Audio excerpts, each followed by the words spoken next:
how to turn equity into positive cash flow. In this video, I'm going to talk about what are the things that can be done on a particular scenario that is going to helpful. Perhaps you are in this boat that is going to help you buying commercial property, getting cash flow. If you want to know, then stick around.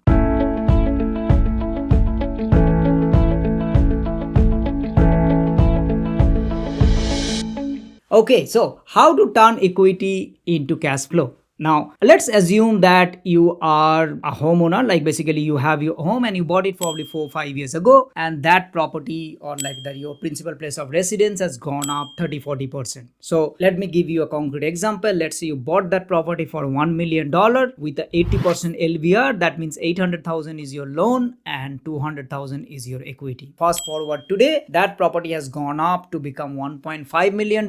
That means 80% of 1.5 million is 1.2 and your loan earlier is 800,000. So technically you have about 400,000 equity. Now this 400,000 equity is sitting idle and literally not making any money because it is your principal place of residence and you're staying there and the property value has gone up, and that equity, what I call lazy money, or in other words, that money is doing nothing. Now it depends on the circumstances, it depends on this. Let's assume that you want to get that equity and turn into a cash flow. Now, a simple term is that 400,000, if you can tap into a cash flow, which is let's say 8% return, and you are paying the interest of let's say 6% return, that could give you a significant cash flow. Let me give you an example. What you can do. One thing that you can do is that tap that equity and then buy a commercial property. And that commercial property could be a shop, it could be an industrial property, it could be any type of properties, right? But more important, it has to have a positive cash flow, high positive cash flow property. That means 7% return, 8% return if possible. But more importantly, it is going to be above your interest rate. So if your current interest rate is let's say 5.5%, 5.5%, then you need to target about let's say 7%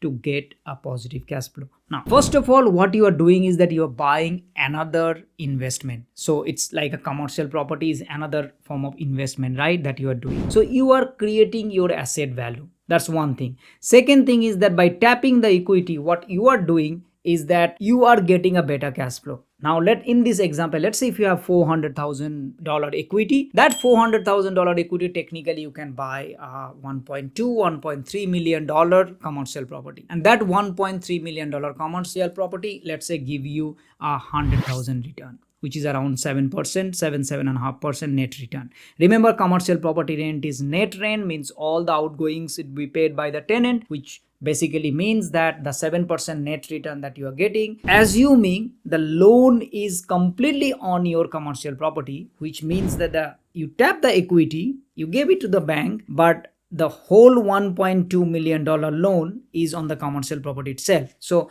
your home, the way the loan was 800,000, it remains like that. You keep paying the way you're paying, but the lender is actually taking that both the properties, and yes, it is collateralized that way. But what you are doing is that you are getting a better cash flow. Now, let's just do a simple calculation. Let's say $1.2 million property you bought and 5.5% interest rate or 5.7, let's say a little bit more because it's a commercial property, then you are getting roughly about let's say 70,000 that you are paying as an interest payment. If you can get 100,000 from that property, so technically what you have done is that you created a $30,000 passive cash flow, and this is being doing a significant cash flow boost for yourself, because now by not paying yourself, maybe a little bit here and there, you have created a $30,000 positive cash flow. Remember, rent goes up every year, so does the property value, and overall market's going up. If you hold that property for long term, it's going to give you better cash flow, and more importantly, your situation is going to be better, and that 30,000 by no time you'll see that it will become 50,000, it will become 70,000. All of a sudden, then 5-10 years down the line, 20 years down the line, it can give you 100,000, 150,000. So just by buying one commercial property, tapping the equity, you can buy positive cash flow. You can make it a significant cash flow boost. Remember, the loan can be against the commercial property, so your residential property will still remain there. And if you don't know, make sure you talk to a good commercial property broker. And if you don't know a good commercial property broker, go to our website www.imlina.com.au and book a consultation. Our mortgage broker is going to help you to create this structure and make sure that you get a positive cash flow from day one. Remember, it's about tapping that equity and using that equity by a positive cash flow, and after paying the mortgage payment, it is going to give a cash flow return. So this is how you can turn your home equity into a positive cash flow machine. And if this sounds like interesting, then by all means go to our website, book a free consulting session, and more importantly, learn more about how this can be done. Thank you so much, and I'll see you next time. Bye bye.